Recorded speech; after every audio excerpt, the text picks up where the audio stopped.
교회 소식입니다. 2부 예배 마치면 기관장 회의가 있겠습니다. 하나님의 은혜 중에 특별 저녁 기도회 한 주간 잘 마쳤습니다.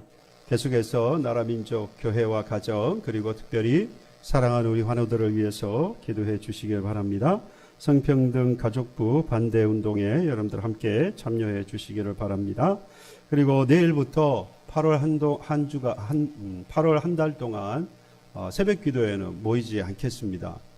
제가 더워서 안 되겠어요. 수요 기도회는 모입니다. 수요 기도회는 모이고요. 내일부터 8월 한 달 동안 새벽 기도회는 모이지 않습니다. 이 점 착오 없으시길 바라고 8번에 보시면 기도 제목 가운데 건강해서 지난주까지 있던 분들 가운데 빠지신 분들이 계실 거예요.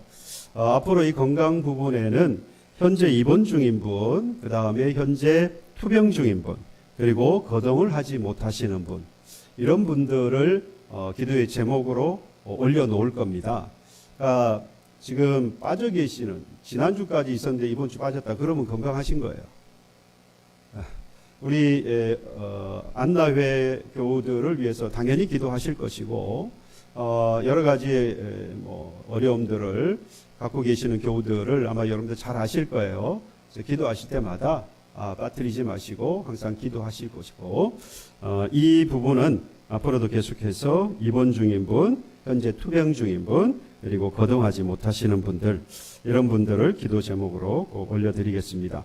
그리고 홍경식 선교사님은 현재 퇴원을 하셨고, 그래서 집에서 치료를 받고 계십니다.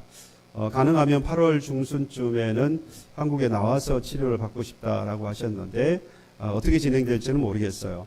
언어는 조금 이제 돌아와서 대화를 하면 조금 어렵긴 하지만 근데 무슨 말인가라는 정도는 알겠는데 거동은 아직 반쪽은 불편해서 이렇게 활동하는 데는 어렵습니다. 그래서 더 이상 진행되지 않도록 기도해 주시고 빠른 회복을 위해서 기도해 주시고 재발이라든지 그런 어려운 상황이 생기지 않도록 기도해 주시기 바라고요. 더불어서 사역지, 선교 사역지가 이런 선교사님의 부재로 인해서 어떤 다른 불미스러운 일들이 생기지 않도록 여러분들 꼭 기도해 주시기 바랍니다.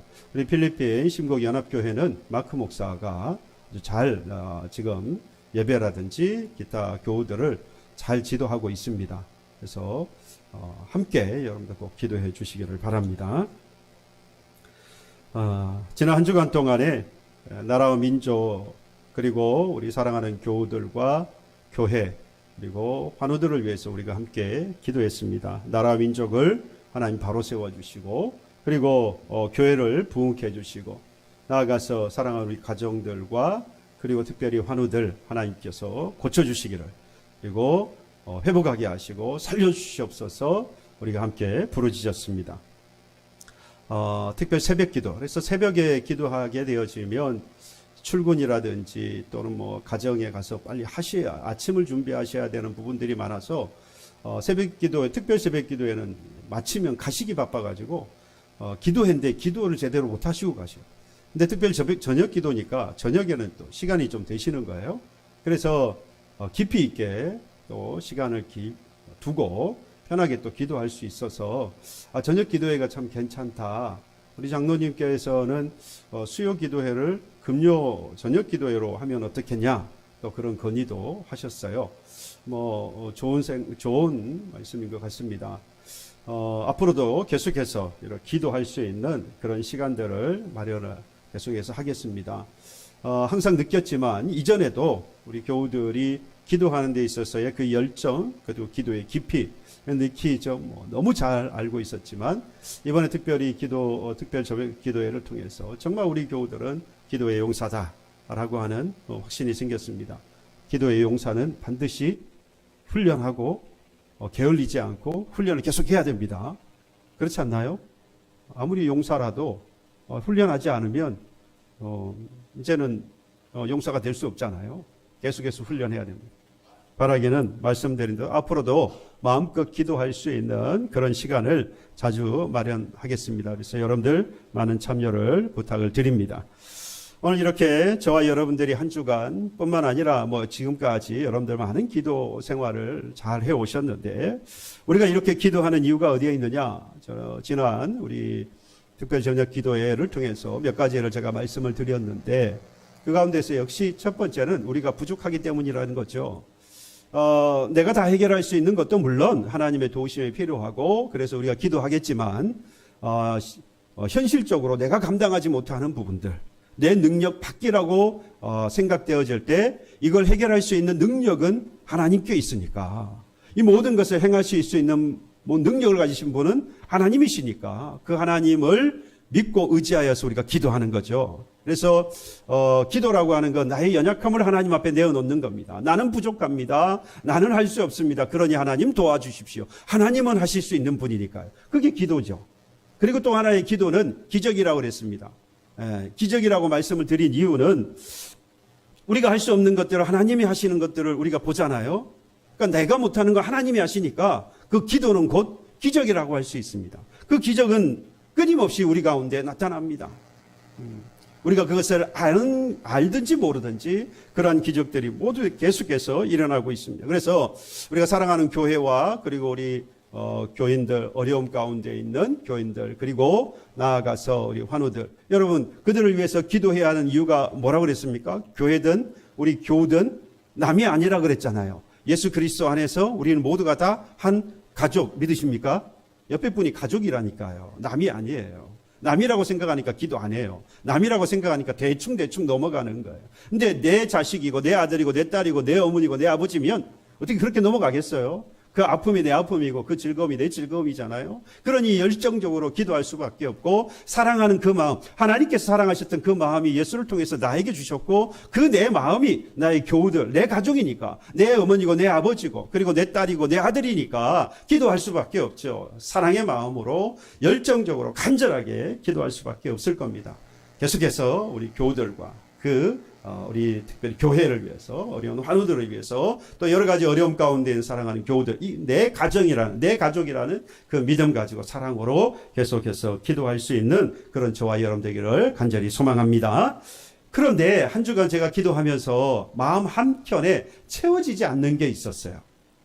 분명히 열정적으로 정말 하나님 주신 사랑의 마음을 가지고 교회와 나라 민족 교회와 그리고 어려움 가운데 있는 특별히 환우들을 위해서 함께 기도하면서 주여 바로 세워주십시오. 그리고 부흥케 하여 주옵소서. 저들의 문제를 해결해 주시고 그리고 고쳐주시고 또 회복케 하여 주시되 온전하게 살려달라고 함께 기도한 것은 지극히 당연하고 그렇게 기도해야만 하지 않겠습니까? 그래서 열정적으로 기도했는데 기도하고 난 이후에 뭔가 제 마음에 한켠에 뭔가 부족한 걸 느꼈어요. 그게 뭘까? 한 주간 고민하고 그리고 주일 말씀을 준비하면서 그 사실을 깨달았습니다. 그 부족한 것이 무엇인가? 여러분 성경에 보면 우리가 기도할 때에 기도하는 이유가 어디에 있었습니까? 나의 부족함이라 그랬잖아요. 근데 성경에 보면 그 부족함이 다 해결되어지는 것을 우리가 볼 수 있죠. 성경의 신구약을 통해서 성경을 들여다보면 성경에는 수많은 기적들이 나옵니다. 앞서서 말씀드렸지만 그 기도는 뭐라 그랬어요? 기적이잖아요. 그러니까 기도를 통하여서 기적 나타나는 굳이 기도가 아니라고 할지라도 하나님께서 베푸셨던 놀라운 기적들이 신구약 성경에 가득 차 있습니다. 우리 예수님께서 중풍병자를 말 못하는 그리고 맹인을 혈우증 앓던 여자를 우리 주님께서 고쳐주셨습니다. 뿐만 아니라 죽었던 나사로를 사흘 만에 살려내시기도 하셨어요. 풍랑을 잠잠케 하시고요. 바다를 걸어가십니다. 우리 주님은 못하실 일이 없어요.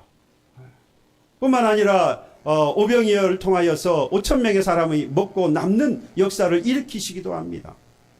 하나님의 우리 주님이 이와 같은 놀라운 일들을 행하셨을 뿐만 아니라 주님과 함께 하였던 주의 제자들 성령이 임하신 이후에 그들의 삶이 변화되었고 성령의 충만함을 받고 그들이 하나님의 말씀을 전할 때에 무사람들이 회개하고 돌아오는 역사가 나타났습니다. 스데반 집사를 통하여서 그리고 빌립을 통하여서 병자가 고침을 받고 귀신이 쫓겨나가고요. 베드로를 통하여서 병자가 낫고 특별히 안전뱅이가 일어서는 기적을 보지 않습니까? 사도 바울은 말할 것도 없지요. 병자를 고치고 귀신이 쫓겨나가고 죽은 유두고를 살리기도 했습니다. 엄청난 일들이 일어나요. 여러분 그래서 성경은요 기적으로 가득 차 있습니다. 그래서 성경은 기적의 책이라고 해도 과언이 아니라고 할 수 있어요. 그래서 우리는 당연하게 하나님 앞에 고쳐달라고, 고쳐주소서, 회복하게 하옵소서, 바로 세워주시옵소서, 살려주시옵소서, 부흥케 하여 주옵소서. 여러분들 하나님 앞에 두고 있는 문제를 해결해 달라고 기도하는 것이 너무나도 당연하고 그렇게 해야만 하는 것이죠. 그렇게 기도했는데 마음 한켠에 뭔가 부족하더라는 거예요. 그게 바로 오늘 본문을 통해서도 알 수 있는데, 결론으로 말씀을 드리면 하나님의 온전한 성품에 대한 이해가 없었다는 겁니다. 말이 어렵죠. 이런 겁니다. 하나님은 사랑이시지만 또 한편 하나님은 어떤 분이십니까? 공의를 행하시는 분이에요. 하나님은 긍휼을 베풀고 부자히 여기시고 위로하시는 분이지만 또 하나님의 말씀이 있어 그 말씀에 따라 정의를 행하시는 분이라는 겁니다. 하나님은 치유하시는 분이기도 하지만 그 사람의 유익을 위하여서 때로는 치료하지 않으시고 연단으로 사용하시기도 한다는 거예요. 하나님 복을 주시는 분이 분명하지만 나를 정금 갖게 되게 하시기 위해서 여전히 그 연단을 또는 시험을 허락하시는 분이기도 하다는 겁니다. 하나님 때로는 기적을 베푸시기도 하지만, 그래서 그 기적을 행하여 달라고 기도하긴 하지만 하나님이 그것을 마치 듣지 않으시는 것처럼 침묵하시기도 하더라는 겁니다. 하나님은 하나님이 원하시는 대로 하시기도 하고 하나님이 원하시는 대로 하지 아니하시기도 하는, 여러분 그것이 하나님의 성품이고 하나님의 온전한 성품을 이해하는 성도라고 할 수 있어요. 이사야서 55장 8절에서 9절에 보면 내 생각이 너희의 생각과 다르며 내 길은 너희의 길과 다름이라 여호와의 말씀이라. 하늘이 땅보다 높은 같이 내 길은 너희의 길보다 높으며 내 생각은 너희의 생각보다 높다. 하나님의 길과 하나님의 생각은 우리의 생각과 이해를 뭐하다는 거죠? 초월한다, 넘어선다라는 말씀이에요. 마치 의사가 이렇게 진료를 합니다. 환자가 와서 환자가 원하는 대로 해주지 않아요. 환자는 뭐 하기를 원합니까? 안 아프기를 원하는 마음은 똑같지만 그 과정에 고통스럽지 않기를 원해요. 기왕이면 수술을 하지 않았으면 좋겠고, 기왕이면 그 독한 약을 쓰지 않았으면 좋겠어요. 그게 환자들 모두의 마음입니다. 그런데 의사가 볼 때 진단을 했을 때에 이건 수술이 필요하다면 고통스러운 걸 알지만 수술을 하고요. 이 약을 쓰면 힘든 건 알지만 그 약을 써야만 합니다. 그런 고통을 과정을 거치는 것처럼 하나님도 우리의 온전한 신앙으로 우리를 이끌시기 위해서 때로는 그 침묵하신 하나님, 그 과정이 연단의 과정으로 우리에게 임하게 된다는 거죠. 그러니까 넓은 의미로 보면 그 더 큰 하나님의 사랑이라고 할 수 있는 겁니다. 여러분, 이 온전하신 또는 완전한 그 하나님의 성품을 알 수 있는 사건이 오늘 본문 5장이에요. 사도행전 5장의 이 아나니아와 삽비라의 사건입니다. 한번 본문으로 들어가 봅시다. 당시 초대교회, 그러니까 예루살렘 교회를 포함해서 안디옥 교회와 그리고 일곱 교회, 소아시아 일곱 교회, 이런 교회들이 엄청나게 부흥하는 역사가 나타납니다. 베드로가 설교할 때 사람들이 3,000명씩 회개하고 돌아오기도 하고요. 그리고 성령이 임하셔서 그들을 통하여서 회개하는 역사가 유대인들과 지도자들에게도 나타나서 그들이 끊임없이 하나님께로 돌아오게 되어집니다. 그래서 교회가 날마다 부흥해 가는 거예요. 성장해 가는 겁니다. 그 가운데 참 보기 힘든 특징이 하나 있죠. 엄청난 일이, 사실 이건 엄청난 일이에요. 부흥하는 것보다 더 엄청나다고 할 수 있어요. 하나님께서 주신 그 구원의 은혜, 하나님께서 나를 불러주신 그 은혜에 너무 감격해서 이들이 하기 시작한 일이 있었습니다. 믿는 이들이 자신의 소유와 재산을 팔아서 교회 공동체를 위해서 내어놓는 헌신하는 모습들이 계속해서 나타나는 것. 특별히 바나바에 대해서 이 부분을 딱 지적을 했는데요. 자신의 밭을 팔아서 전부를 사도의 발 앞에 내려놓습니다. 그래서 사람들에게 존경을 받았고요. 그 헌신이 다른 모든 교인들에게 모범이 되었고, 본이 되었습니다. 큰 영향을 주었어요. 바로 그 시점에 등장한 인물, 그 예루살렘 교회를 함께 섬기고 있었던 교인 중에 한 사람, 한 부부가 아나니아와 삽비라입니다. 이 부부도 예루살렘 교회 교인이었기 때문에 지금 일어나는 현상들을 봤을 거 아니에요. 그러니까 당연히 그 마음에 뭐가 있겠어요? 아, 나도 이 다른 바나바를 비롯해서 다른 교인들처럼 내 재산을 팔아서 사도들에게 내어놓고 어려운 우리 교우들과 그리고 어렵게 사는 주위의 사람들에게 구제에 사용할 수 있도록 내어놓아야 되겠다라고 결심을 한 겁니다. 그런데 문제가 있었죠. 그들이 전부를, 이거 보지 마시고, 그들을 전부를 바치지 않았다는 데 문제가 있습니다. 그리고 전부를 바쳤다라고 이야기를 하죠. 그래서 아나니아가 드렸을 때에 사도 베드로가 그를 보고 이렇게 이야기합니다. 3절 4절에 보면 아나니아야 어찌하여 사탄이 내 마음에 가득하여 네가 성령을 속이고 땅값 얼마를 감추었느냐. 사람에게 거짓말한 것이 아니요 하나님께로다 라고 말합니다. 그 말을 듣던 아나니아는 그 즉시 죽습니다. 그 사실을 몰랐던 그의 아내 삽비라가 돌아와서 베드로가 다시 그녀에게 묻지요. 이것이 전부냐? 네, 이거 전부입니다. 그랬더니 그 남편과 똑같이 그 즉시로 이가 죽고 그 남편이 장사 지낸 그 옆에 또다시 장사 지내게 됩니다. 비참한 죽음이 이 가정에 임한 거예요. 그래서 우리는요, 이 부부를 보면서 쉽게 결론을 짓습니다. 하나님을 속여서는 된다, 안 된다? 모르십니까? 하나님을 속여서는 된다, 안 된다? 안 된다. 하나님을 속일 수 있다, 없다? 없다. 성령을 속이려고 해서는 안 된다. 오늘 이와 같이 성령을 속이려고 하면 하나님을 속이려고 했다가는 죽을 수도 있다. 아니, 죽는다. 그러니 이게 얼마나 두렵습니까? 그래서 교회와 교인들이 뭐 했다고 성경에 나옵니까? 두려워했다라고 분명히 성경은 기록하고 있어요. 그런데 여러분, 이렇게 성경에서 우리가 이렇게 결론을 내리기는 하는데 좀 더 이 성경을 깊이 있게 이 아나니아 삽비라 사건을 들여다보면 성경에도 이 부부가 직접적으로 내가 하나님을 또는 성령을 속일 수 있다라고 믿고 숨기고 그리고 나머지를 사도들 발 앞에 두었다라고 말하지 않는다는 거예요. 이 이야기는 누가 합니까? 이들이 감추고 이것이 전부라고 말한 것은 하나님을 속였다, 성령을 속이려고 한 것이다 라고 책망하고 그들에게 말한 것은 베드로가 한 일이에요.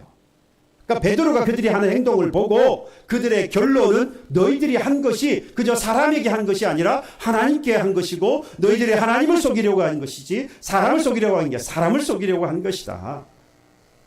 여러분, 그런데 이건 베드로의 결론이에요. 그러니까 사실은 이 아나니아 삽비라가 당시의 교회 분위기를 보고 자기들의 재산을 팔았어요. 그리고 얼마를 감춰뒀어요. 그리고 나머지를 가지고 이 제자들 앞에 가지고 왔습니다. 만약에 베드로가 묻지 않았어요. 그리고 냈으면은 여러분, 이 아나니아 삽비라는 지금 뭐한 사람이죠? 헌신한 사람이에요.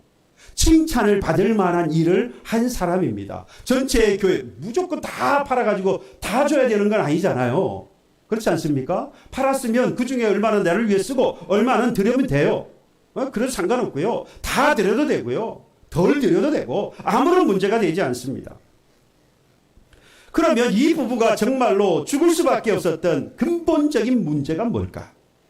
그게 바로 앞서서 제가 이미 결론적으로 말씀드렸던 하나님의 온전하신 또는 완전하신 성품을 이해하지 못했거나 또는 알았다고 해도 그것을 받아들이지 않았기 때문이라는 겁니다. 하나님의 은혜와 사랑의 면만 보고 하나님의 긍휼과 위로의 면만 보고 그에 따르는 또는 그에 반대한다고 하기는 뭐고 하나님의 또 다른 성품이라고 하는 하나님의 공의와 정의, 징계와 책망 이러한 것에서는 몰랐거나 또는 받아들이지 아니하려고 했던 것이 바로 이 아나니아 삽비라 사건의 핵심이라고 할 수 있습니다. 근데 이게 반대되어지는 상황이 있어요. 완벽하게 하나님의 성품을, 온전한 하나님의 성품을 이해하고 받아들인 사람이 있어요. 저는 아니에요. 성경에 보면 욥이 그랬어요. 여러분, 욥이 어떻게 했습니까? 그의 시작부터가 물론 동방에서 이와 착한 사람은 없다라고 하나님의 칭찬이 있는 그런 칭찬을 받는 사람이었지만 그가 당하는 그 이후의 사건들을 보면 인간으로서 감당할 수 없는 일이었어요. 자녀 10명이 한 날에 죽습니다. 그리고 재산도 그 날에 다 잃어버립니다. 그의 아내가 저주하고 도망갔는데 도망갔다고는 그렇고 저주하고 떠났는데 그게 뭐 며칠이 걸렸는지 몰라요. 그날에 있었다고는 이야기하지 않아요. 며칠이 걸렸는지 모르겠어요. 자신에게 있는 모든 것들이 다 사라져버렸어요. 심지어 자기의 몸마저도 병이 걸려서 있는 거라고는 주위에 아무도 없고 다 떠나서 홀로 돼버리고 나니까 기왓장 하나 남아있는 거예요. 그거 가지고 몸 벅벅 긁으면서 있을 수밖에 없는 모든 것을 다 잃어버리고 외로움 가운데 있었던 바로 그때의 욥이 이런 고백을 합니다. 욥기 1장 21절에 주신 이도 여호와시오 거두신 이도 여호와시오니 여호와의 이름이 찬송을 받을지어다. 여러분, 그러니까 욥은 이런 고백을 하는 거예요. 본래 태어날 때부터 나는 아무것도 내 것이 없었고 살아가면서 내가 갖게 되어진 것도 그래서 내 것이 아닙니다. 그래서 하나님께서 이것을 주시기도 했고 주실 수도 있었고 이것을 가져간다고 했을지라도 나는 할 말이 없고 이건 너무나도 당연합니다. 라고 고백하는 거예요. 믿으십니까? 제가 볼 때 이런 믿음이라고 한다면 지금 이 욥은 만약에 자신의 이 생명을 지금 상황에서 자신의 목숨을 걷어간다고 할지라도 걷어가는 그 순간에 네 마지막 신앙을 고백해봐라고 하면 이 신앙을 똑같이 고백했을 거예요. 오히려 지금 자기의 이 목숨이 남아있다는 건 정말 하나님께서 큰 은혜를 베푸셔서 그래서 내 이 생명 이 하나라도 남아있다라고 고백하는 거예요. 잃어버린 건 너무나도 당연하다는 이야기예요. 왜? 주신 분이 하나님이시니까. 거두가시는 분도 하나님이시라는 고백을 하고 있는 거예요. 하나님이 어떤 분이신지를 지금 욥은 너무나도 잘 이해했고 그리고 그 사실을 뭐 했습니까? 받아들였다는 거예요. 여러분 이게 중요합니다. 예수 믿는 사람들은 우리는 잘 알아요. 하나님이 어떤 분인 줄을 잘 압니다. 그런데 문제는 뭐 하지 않는다는 거죠. 내 입장에서 볼 때 받아들이지 아니하려고 할 때가 너무 많더라는 겁니다.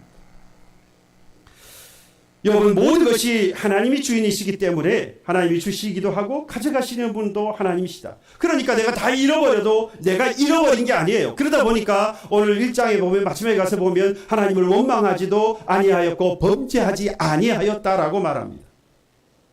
그러니까 욥과 이 아나니아 삽비라 이 부부의 결정적인 차이점이 뭐냐? 욥은 하나님이 원하시는 하나님의 온전하신 성품, 그러니까 사랑과 은혜와 자비와 긍휼을 베푸시고 은혜 하나님과 동일하게 또 공의를 행하시고 정의를 행하시고 하나님의 법에 따라 책망도 하시고 또는 징계도 하시는 심판하시는 그 하나님이라는 사실을 욥은 알고 받아들였고요. 아나니아 삽비라는 그걸 몰랐든지 아니면 그걸 알면서도 받아들이지 않았기 때문에 나머지는 숨겨두고 나머지는 드렸던 이야기예요.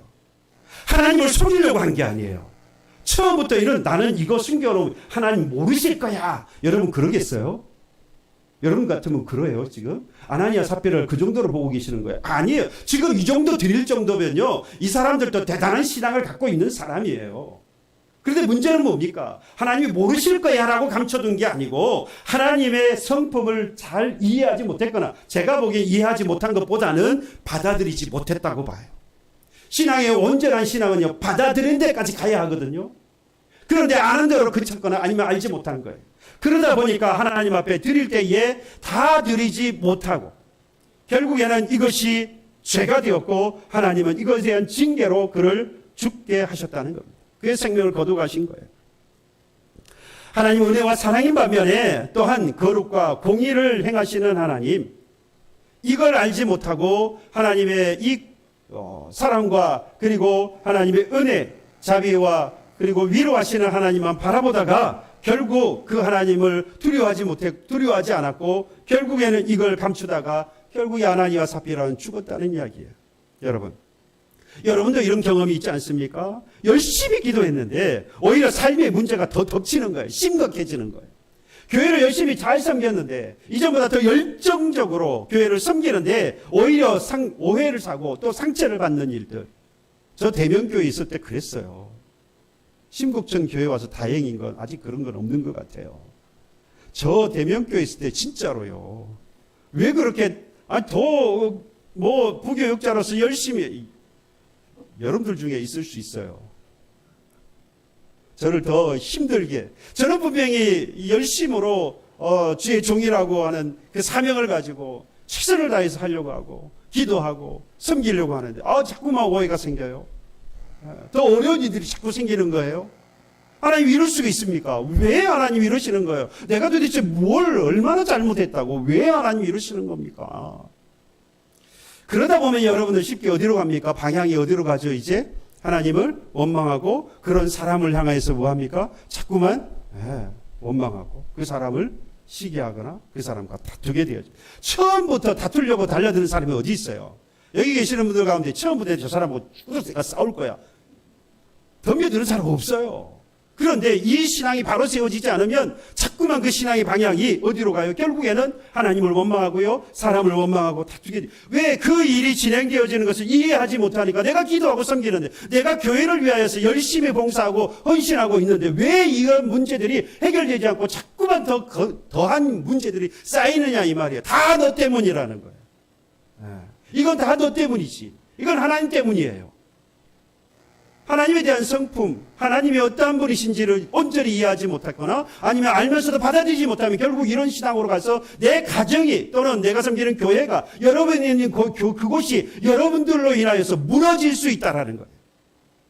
하나님은 저와 여러분들을 교회를 세우고 여러분들의 가정을 세우고 여러분들이 있는 그곳에서 여러분들이 그리스도인으로서 세우는 사람으로 저와 여러분들을 부르셨는데 그곳을 무너뜨리는 자가 된다면 여러분 아나니아와 삽비라가 다르지 않아요. 오늘의 아나니아 삽비라가 바로 우리일 수 있다. 나일 수도 있다라고 하는 겁니다.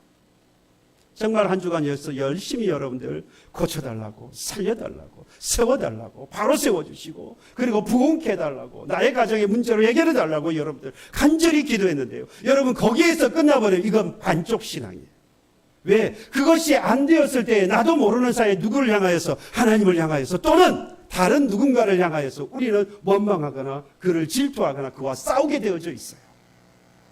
그래서 우리는 반쪽 이 신앙을 벗어나야 합니다. 한쪽 신앙 또는 한쪽 기도에 멈춰 있어서는 안 된다는 거예요. 하나님은요 분명히 사랑과 긍휼과 자비와 위로를 베푸시는 분이 분명한 사실이지만 또 한편으로는 그 모든 일에 관하여서 하나님이 주권을 가지시고 하지 않으실 능력도 하지 않으실 권세와 권능도 가지고 계시는 분이 하나님이시고 또 나아가서는 공의와 정의를 따라서 나를 책망하시고 또 나를 징계하시고 심판하실 수 있는 분이 하나님이시라는 거죠. 그래서 우리에게 필요한 것은요 고쳐달라고, 채워달라고, 부흥해달라고, 문제를 해결해달라고만 외치는 그런 편향된 열정의 기도와 신앙이 아니라 거두어 가시고 침묵하시고 또는 보여주시는 것 같은 그러한 때에도 그것이 하나님이 나를 향한 더 큰 사랑이라고 하는 그 믿음이 있을 때에 우리는 지치지 않고 우리는 무너지지 않고 그 하나님을 위한 삶을 그리스도인으로서 살아갈 수 있다는 겁니다. 우리 주님을 보세요.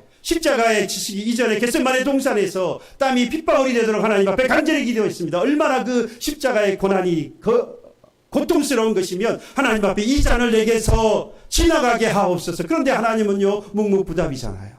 십자가에 달려서 그 고통 때문에 하나님 앞에 엘리 라마 사박다니 나를 좀 하나님 기억해달라고, 나를 버리지 마시라고. 하나님은 아무런 대답이 없어요. 여러분 그것이 하나님이 정말로 예수님을 버리신 겁니까? 하나님 그 고통이 뭐 하는 거죠? 이 예수님에게는 필요한 과정이었어요. 우리에게도 하나님께서 때로는 필요하여서 고쳐지지 않으실 수도 있어요. 살려주지 않을 수도 있어요. 채워주지 않으시고 또는 붕치 않게 하실 수도 있어요. 너무 가혹한 이야기입니까? 그런데 그걸 가지고 가지 않으면 여러분 우리의 신앙은 잘못되거나 또는 무너질 수 있어요. 바라기는 저와 여러분들 이렇게 한쪽으로 편향된 그런 기도와 신앙생활이 아니라 모든 것을 외면하실 수 있는 그런 하나님이라고 하는 믿음, 그 믿음을 통해서 온전한 신앙을 가진 저와 여러분 되기를 소망합니다. 그럴 때에 우리는 어떤 환난, 어떤 시험이 온다고 할지라도 고침받고 건져주시고 채워주실 때 뿐만 아니라 더 나아가서 그러지 아니하실 때라고 하는 그 믿음을 가질 때 우리는 더 강한 그리스도인으로서 이 악하고 힘든 이 마지막 때 우리는 승리하는 그리스도인으로 살아가게 될 것입니다. 나아가서 지금 마주한 여러분 이 상황 불안해하거나 또는 낙심하지 마십시오. 도리어 담대하게 가세요. 하나님께서는 그렇지 아니하신다는 말씀은 반드시 그러하신 하나님이시기도 하기 때문이죠. 그 하나님을 정확하게 이해하고 받아들여서 오늘도 온전한 신앙의 소유자로 하나님 앞에 서고 세상 가운데 담대하게 나아가 승리하는 저와 여러분들 가정 되기를, 믿음의 공동체가 되기를 주님의 이름으로 축복합니다. 찬송합시다. 찬송가 393장입니다. 393장 찬양합니다.